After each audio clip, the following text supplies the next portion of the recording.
The path to true peace. In the heart of ancient Egypt, beneath the golden glow of the rising sun, a young scribe named Amini sought the meaning of life.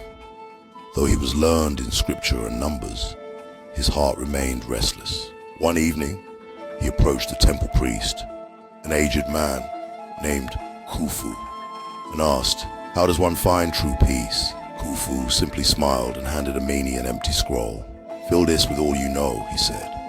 "When you are done, return to me." Amini eagerly wrote of wealth, knowledge, and power. When he returned, Khufu unrolled the scroll and with a single breath blew it into the fire. "Knowledge alone is not wisdom," Khufu said. "To know is to fill the mind.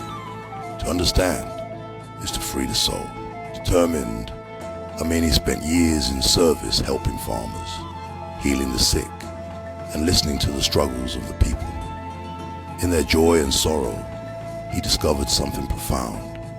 His soul was not separate from the world, but a part of it.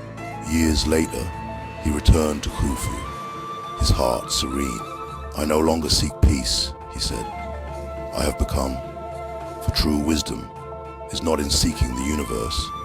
It is in realizing that you are already one with it." Have a great day and subscribe to Legendary Words today. As above, so below.